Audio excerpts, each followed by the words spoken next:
Overseas Pakistani اس حوالے سے بڑے پریشان ہیں، اور ایک ججمنٹ بھی اس حوالے سے جب سے آئی ہے ان کی پریشانی بڑی بڑھ گئی ہے۔ بہت سارے ایسے اوورسیز پاکستانی ہیں جو پاکستان کے اندر اپنے کسی دوست کے ساتھ، عزیز کے ساتھ سلیپنگ پارٹنر کے طور پر بزنس کرتے رہے، لیکن پھر ایسا ہوا کہ اس کے پارٹنر نے اس کے ساتھ فراڈ کر دیا، اس کو نکال دیا، کو پیسے نہیں دیے، اور وہ کیس اس لے کر کورٹ میں گیا، لیکن اس کا فیصلہ بھی اس کے حق میں نہیں آیا۔ یہ کیا پروسیجر ہے آپ بتائیے گا؟ سلیپنگ پارٹنر اور پارٹنرشپ کے حوالے سے ذرا واضح کر دیں کہ کیا قانون پھر ایسے بندے کی کوئی مدد نہیں کرتا؟ سر گزارش یہ ہے کہ میں آپ کے پلیٹ فارم سے، ہم کیونکہ پہلے بھی کئی ذکر کر چکے ہیں کئی دفعہ، میں یہ کہتا ہوں کہ اگر آپ نے پارٹنرشپ کسی کے ساتھ کرنی ہے تو پھر آپ اس کو اکارڈنگ ٹو لا کریں۔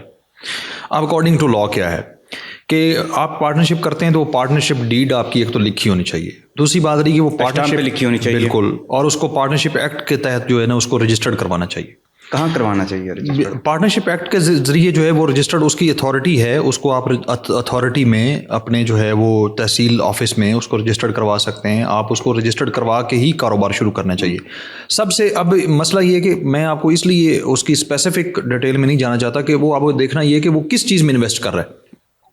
سپوزلی اگر وہ کسی میڈیسن کمپنی میں کر رہا ہے تو پھر وہ ڈریپ میں جائے گا۔ اگر وہ کوئی جوس وغیرہ بنا رہا ہے تو اس کی اتھارٹی جو ہے وہ آپ کی فوڈ اتھارٹی ہے۔ وہ کوئی بھی پروڈکٹ جو ہے وہ بنا رہا ہے یا کام کر رہا ہے تو اس کی کوئی نہ کوئی اتھارٹی ہے جو اس کو ریگولرائز کرتی ہے، جس کو ریگولیٹ کرتی ہے، جس میں اس نے وہ پارٹنرشپ ڈیڈ جو ہے رجسٹرڈ کروانا ہے جا کے SCCP میں بھی، اور سارے جو ہے وہ آپ کے جتنے بھی ادارے ہیں وہاں پہ جا کے آپ نے اس کو رجسٹرڈ کروانا ہوتا ہے۔ اب یہ جو کانسیپٹ ہے نا سلیپنگ پارٹنر کا، یہ بہت ڈینجرس ہے۔ اب میرے پاس کئی لوگ ایسے آتے ہیں کیسز لے کے، چل رہے ہیں کیسز کہ سلیپنگ پارٹنر جی میں نے باہر میں رہتا تھا، میرا اعتماد تھا، میرا فلاں رشتہ دار تھا، میرا بھائی تھا، میری ماں تھی، میں فلاں کے ساتھ میں نے اس کو اتنے پیسے بھیجے کہ جی آپ کاروبار کریں، میں سلیپنگ پارٹنر کے طور پہ آپ کے ساتھ انوالوڈ رہوں گا، اور اس کے بعد جو ہے وہ جو بھی پرافٹ لاس ہوگا وہ ہم اس کو ہاف کریں گے۔ تو ایسے کیسز میں 100% لاس ہی دکھایا جاتا ہے، پروفٹ نہیں دکھایا جاتا۔ یہ بڑی انفارچونیٹ بات ہے۔ بلکہ میں اوورسیز پاکستانیوں سے یہ ریکویسٹ کروں گا کہ اگر آپ کے پاس پیسے ہیں تو آپ کہیں ڈونیشن دے دیں، بجائے اس کے کہ آپ نے کسی کے ساتھ سلیپنگ پارٹنرشپ کرنی۔ وہ کہیں آپ کے لیے کام آ جائے گی زندگی میں، آخرت میں کہیں نہ کہیں وہ آپ کو اس کو ذریعہ اللہ پاک بنا دے گا آپ کی مغفرت کا، بخشش کا۔ لیکن جو آپ پیسے اس طرح انویسٹ کرتے ہیں یہ آپ کے ضائع جاتے ہیں۔ اور اب جو لوگ وہ امریکہ میں بیٹھے ہیں تو جو پاکستانی ہے وہ اس کو کہتا ہے جی ٹھیک ہے آپ پیسے بھیج دیں، آپ کے پاس سوائے بینک ٹرانزیکشن کے اور کوئی ثبوت نہیں ہے، اور وہ بینک ٹرانزیکشن کے بعد پھر وہ 100 بہانے بنا لیتے ہیں کہ جی اس نے مجھے یہ کہا تھا، یہ خرید کے میری بہن کو دے دینا، یہ خرید کے میری ماں کو دے دینا، وہ تو میں دے آیا تھا، لہٰذا یہ ہے کہ اس کا تو میرے پاس تو کوئی ایسا کاروبار ہم نے کیا ہی نہیں ہے۔ وہ سرے سے لوگ مکر جاتے ہیں۔ تو اس لیے جو ہے وہ اس چیز سے سلیپنگ پارٹنرشپ جو ہے اس کو تو ڈسکریج کرنا چاہیے کہ آپ اگر ایکٹیولی رجسٹرڈ کروا دی جائے، رجسٹرڈ اگر کروائی جاتی ہے تو پھر بھی دیکھیں اکاؤنٹس تو اس بندے کے پاس ہے نا جس کے پاس آپ نے وہ جو آپ کا کاروبار چلا رہا ہے، تو وہ اکاؤنٹس میں آپ کو جو مرضی دکھاتا رہے تو آپ نے تو اس کے کہے ہوئے کو آپ نے بہت جاننا ہے اور آپ نے کرنا ہے۔ میں کہتا ہوں کہ ہمیشہ میں یہ ایک بات کہتا ہوں کہ جس ادارے کے اکاؤنٹس مضبوط ہوتے ہیں وہ ادارہ مضبوط ہوتا ہے۔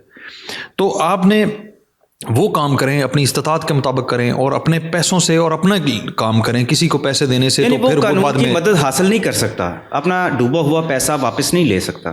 پیسہ وہ لے سکتا ہے۔ اس کے لیے میں نے پہلے بتایا نا کہ قانون نے ایک طریقہ کار وضع کیا ہے۔ وہ طریقہ کار یہ ہے کہ آپ نے اگر تو اس کو پراپر چینل آپ نے اس کو رجسٹرڈ کروایا اپنے بزنس کو، تو پھر تو آپ پراپر فورم پہ جا سکتے ہیں، اس کے خلاف آپ کیس بھی دائر کر سکتے ہیں، آپ اس سے اپنے پیسے ریکوری کروا سکتے ہیں۔ اگر آپ نے اس کو کہیں نہیں لکھا اور آپ نے صرف جو زبانی رکھا ہے تو پھر وہ جو ہے وہ آپ ادھر بیٹھ کے اس کے اوپر یہاں پہ کیس کیسے لڑیں گے؟ یہ بڑا مسئلہ ہے۔ اور یہ چیزیں جو ہیں وہ آپ کے 90% اس ٹائم پہ، یا پیچھے بھی آپ چلے جائیں تو یہ 90% جو چیزیں ہیں، اور وہ لوگ پھر ہم سے متنفر ہوتے ہیں کہ جی ہم یہاں بیٹھے ہیں اور ہم نے وہاں پہ یہ کیا، اور ہمارا جو ہے وہ اتنا فلاں لوگ ہمارا یا فلاں رشتہ دار فلاں دوست جو ہے وہ میرا اتنا حصہ کھا گیا۔ اس کے بعد وہ بیچارے پھر اس کے بعد کیسز کے اوپر پیسے لگاتے ہیں، دھکے کھاتے ہیں، تو ان کو ریکوری نہیں ہوتی۔ صرف اسٹام لکھے ہوں اور رجسٹرڈ نہ کروائے ہوں پھر بھی اس کا جو ہے قانون کی نظر میں اس کی ویلیو ہوگی، لیکن وہ والی ویلیو نہیں ہے جو ایک ویلیو اس کی ہونی چاہیے اس اسٹامپ کی، کیونکہ اس اسٹامپ کی ویلیو بنتی تب جب وہ رجسٹرڈ ہوگا۔ اگر اسٹامپ کر کے آپ رکھ دیتے ہیں اس کو اور وہ ایک کاغذ ہے، پھر تو وہ کاغذ کا ایک ٹکڑا ہے, آپ اس کو ٹکڑے کو اٹھا کے یا اس کی حفاظت کرتے رہیں, لیکن وہ کارآمد آپ کے لیے تب ہوگا جب آپ نے اس کو پراپر چینل اور پراپر لا کے تحت اس کو رجسٹرڈ کروایا, بزنس میں آپ اس کے پارٹنر بنے. بالکل, وہ آپ نے ٹرانزیکشن اس کو واضح کی ہوگی کہ اس بزنس کے لیے جو ہے وہ ہم یہ لکھ رہے ہیں, اور اس کے بعد سیفٹی کے طور پہ آپ اپنے گارنٹی چیک لیں اور جو گارنٹی چیک اپنے پاس رکھیں. بہت بہت شکریہ جناب. Thank you sir.